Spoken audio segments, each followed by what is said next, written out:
उत्तर प्रदेश का एक ऐसा भर्ती घोटाला जिसने आदित्यनाथ योगी की नींद हराम कर दिया है।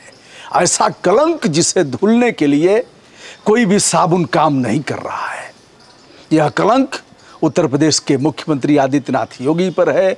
यह कलंक है विधानसभा अध्यक्ष पर, यह कलंक है विधान परिषद अध्यक्ष पर, और यह कलंक है पूरे विधानमंडल पर, क्योंकि यह भर्ती विधानसभा और विधान परिषद में हुई है। ऐसा भर्ती घोटाला और इस प्रकार के नियमों की अनदेखी तो हमने नहीं देखा था। पूर्व की सरकारों में भी भर्ती के घोटाले हुए, बड़े बड़े घोटाले हुए, सब चल रहा है। ढाक के 3 पात ऐसे ही चल रहा है, 9 मन चले 2.5 कोस ऐसे ही। पीसीएस भर्ती के घोटाले की जांच अभी तक सीबीआई कर रही है, जिसमें बताया गया कि काफ़ी दूसरे लोगों ने लिखा है। वो सब एसडीएम बन गए, बड़े बड़े अधिकारी बन गए, एडीएम बन गए होंगे, चाहे बन जाएंगे, सीबीआई जांच कर रही है। हम इस घोटाले के बारे में बात कर रहे हैं। इस घोटाले को ध्यान से सुनिए। यह कैसा घोटाला है और इन लोगों के नाक के नीचे हुआ है। साबुन से धुलते धुलते यह लोग किसी भी प्रकार धुल नहीं पा रहे हैं और लोग भी इसे देख नहीं रहे हैं। अधिकारियों ने जबरदस्त भाई भतीजावाद करके विधानसभा और विधान परिषद की भर्तियों में जमकर नियमों की अनदेखी किया है, उल्लंघन किया है। जिन्होंने तैयारी किया था, जो बच्चे पात्रता की परिधि में आते थे, वह बेचारे आंसू बहाते हुए थक हार करके अब कुछ लोग पस्त हो गए हैं, हताश हो गए हैं और कुछ लड़ रहे हैं। जिन्हें भर्ती होना चाहिए वो बेचारे नहीं हो पाए, और जिन्हें कुछ नहीं आता था वह भर्ती हो गए हैं। आइए कैसे हुआ है इसको बताते हैं। पैसे और सोर्स का भरपूर इस्तेमाल किया गया है। आवाज़ उठेगी तो उसे दबा दिया जाएगा, जो फुटफुटाएगा उस पर मुकदमा दर्ज करा दिया जाएगा, जो धरना प्रदर्शन करेगा जनतांत्रिक पक्षों जो पक्ष हैं उसका सहारा लेगा, उसे डांट डपट करके लाठी चला करके उसकी अभिव्यक्ति की आज़ादी को नेस्त नाबूद कर दिया जाएगा। पीड़ित करेंगे क्या? कहाँ जाएंगे? किससे कहेंगे? जहाँ बेदर्द हाकिम हो वहाँ फरियाद क्या करना? कोर्ट में जाएंगे, लंबे समय तक मामला चलेगा। एक बार मैं शिक्षक भर्ती वाले में मैं गया था और इनका सॉलिसिटर जनरल कोर्ट में 6-7 बार तारीख पड़ी और नहीं गया। मैंने वहीं से ललकारा था और उनकी ऐसी की तैसी किया था, वेतन और भत्ता लेते हो, शायद तुम उसके पात्र नहीं थे। जो लोग रखे गए हैं, या जरूरी नहीं है कि वह पात्रता के धारक हों, सोर्स पर रख दिए गए हैं। आगे बढ़ते हैं तो लंबे समय तक चलेगा यह कोर्ट में। पैसे, बड़े बड़े वकील पैसे लेंगे, लाखों लाख रुपए लगेंगे, लेकिन उसके बाद परिणाम क्या आएगा पता ही है आपको। मैं न्यायालय पर सवाल नहीं खड़ा कर रहा हूं, क्योंकि न्यायालय ने बड़ा काम किया है और इस मामले में सीबीआई जांच बैठ गई है। प्रदेश का एक बड़ा भर्ती घोटाला जो विधान परिषद और विधानसभा में हुआ है। शासन जांच कराता रहेगा और कच्छप गति से यह जांच चलती रहेगी। भला हो एशिया के सबसे बड़े उच्च न्यायालय इलाहाबाद की लखनऊ खंडपीठ का, जिसने उत्तर प्रदेश विधानसभा और विधान परिषद में हुई भर्ती 2020-21 के लिए सीबीआई जांच का आदेश किया है। हड़कंप मचा हुआ है और कहीं भी इनके लिए शकल अपनी दिखाने लायक नहीं है। लेकिन अब यह है कि दिखाएंगे ही, पूछता कौन है? नशा हमारे ऊपर भी चढ़ा हुआ है, नशा आपके ऊपर भी चढ़ा हुआ है। भ्रष्टाचार उन्मूलन में अपनी संपूर्ण प्रतिबद्धता प्रदर्शित करने वाले उत्तर प्रदेश के मुख्यमंत्री आदित्यनाथ योगी के नाक के नीचे यह भ्रष्टाचार हुआ है। जानकर आश्चर्य होगा कि भ्रष्टाचार का यह सबसे अद्भुत और दुस्साहसिक तरीका अपनाते हुए विज्ञापन में घोषित पदों से अधिक भर्ती कर ली गई। यह सुना है आपने कि भर्ती मान लीजिए 50 की है और उससे अधिक कर ली गई। घूस लेकर अथवा सोर्स के चलते अपने चाहने वालों के परिवारों को और अपने रिश्तेदारों को, दामाद को और ऐसे लोगों को, लड़के को, लड़कियों को भर्ती करा दिया गया।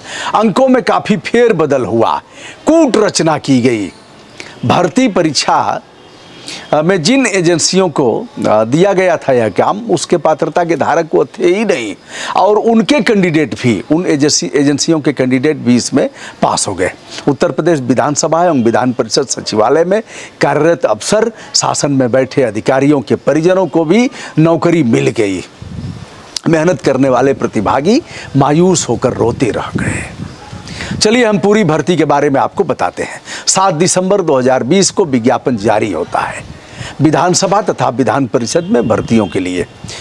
अब विज्ञापन 7 को जारी होता है और 24 जनवरी 2021 को प्रारंभिक परीक्षा कराई जाती है तथा अगले माह 24 फरवरी को मुख्य परीक्षा संपन्न हो जाती है, यानी 1 महीने में ही दोनों परीक्षाएं हो जाती हैं। काफ़ी तत्परता दिखाते हुए अगले महीने 14 मार्च 2021 को टाइपिंग का टेस्ट भी हो गया, यानी 20 की भर्ती थी और 21 में यह जनवरी फरवरी मार्च में सब हो गया। पारदर्शिता को कुचलते हुए गंदे और जिम्मेदार लोक सेवकों ने परिणाम घोषित ही नहीं किया। बच्चे इसके लिए लगातार फोन करते रहे, लिखते रहे, मेल करते रहे, पत्र लिखते रहे, लेकिन इन बेईमानों पर कोई असर नहीं पड़ा। बस इतना ही बताया, केवल बता दिया कौन फेल हुआ कौन पास हुआ, जाओ ये लोग फेल हो गए ये लोग पास हो गए। यह कौन सी पारदर्शिता है साहब? इतना खराब तो कभी नहीं हुआ था। उच्च न्यायालय में की गई एक याचिका के दौरान 29 जुलाई 2021 को दिए गए शपथ पत्र में विधानसभा के सचिवालय द्वारा बताया गया कि नतीजा को विधान भवन के भीतर दीवार पर चस्पा कर दिया गया।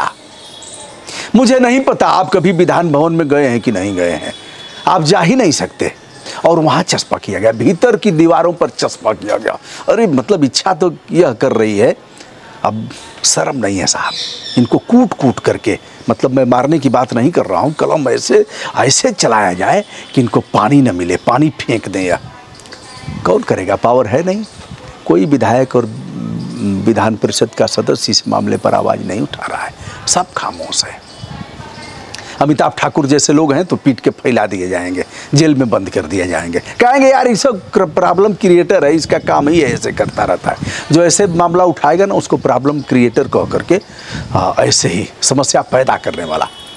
तो भीतर कैसे जाएंगे? पास बनेगा, कोई अधिकारी आपको बुलाएगा तब भीतर जाएंगे। पता नहीं इन्होंने चस्पा किया था कि नहीं किया था, बताना चाहिए ना, लेकिन नहीं बताए। आपका पास नहीं बनेगा, पास बनवाना भी सामान्य काम नहीं है और किसी को पता भी नहीं है कि रिजल्ट आपने चस्पा किया है। योगी जी आपके लोक सेवकों ने हाई कोर्ट को यह नहीं बताया कि यह रिजल्ट किस तारीख को चस्पा किया गया।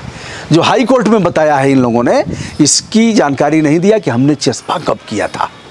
किसी भी तरह की भर्ती का यह प्रारंभिक नियम है कि विज्ञापन से इतर पद और आवश्यक योग्यता का मानक बदला नहीं जा सकता।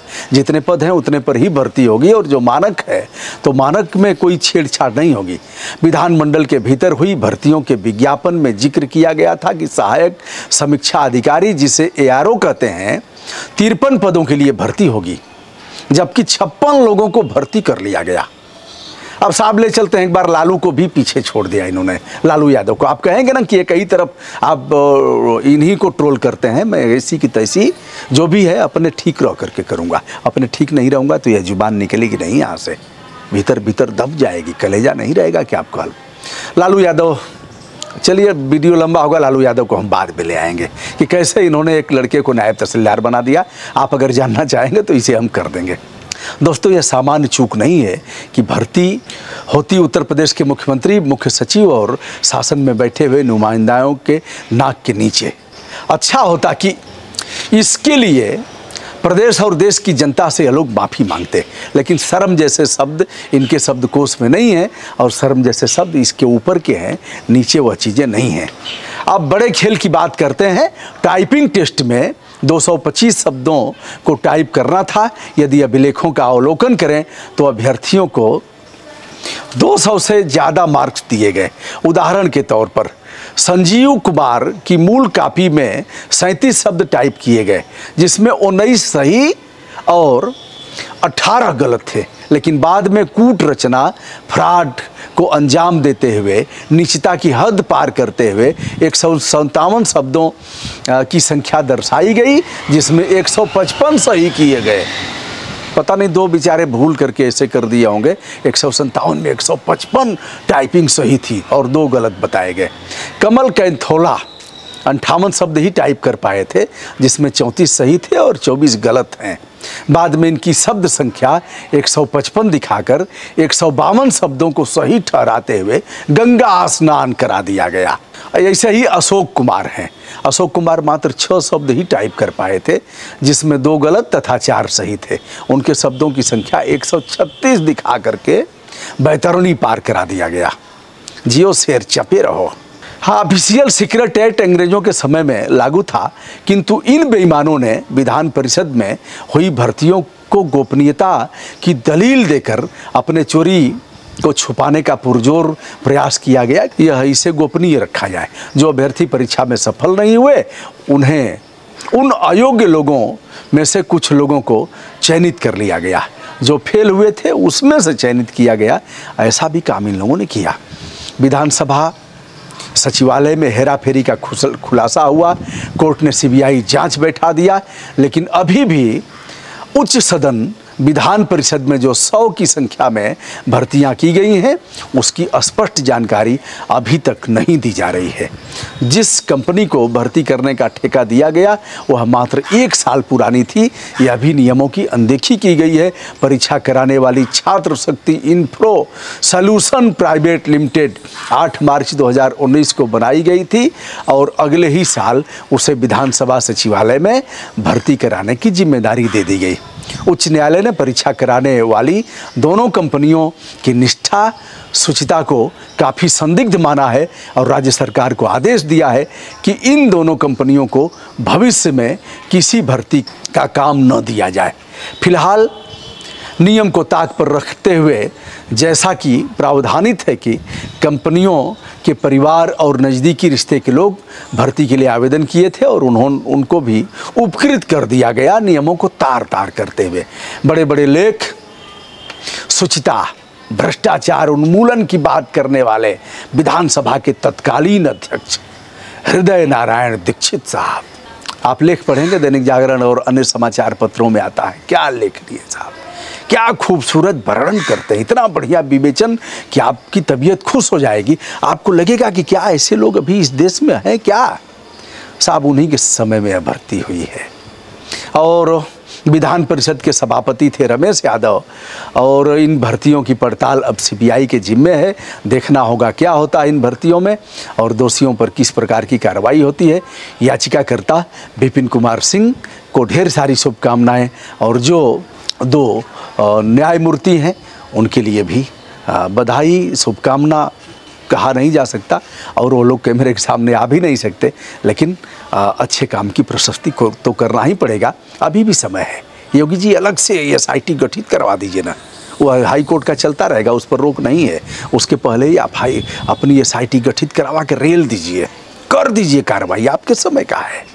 यह कलंक नहीं है क्या? इससे बड़ा कलंक होगा कोई कि टाइप में फेल है, 6 नंबर पा रहा है, उस 6 नंबर वाले को 136 नंबर दे रहे हैं। इससे भी बड़ा कलंक और कुछ होगा क्या?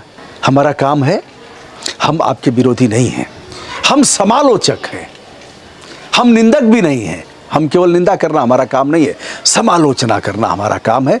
जिसको हमने किया, मनुष्य का जीवन मिला है, हाथ पे हाथ रख करके नहीं बैठा जा सकता।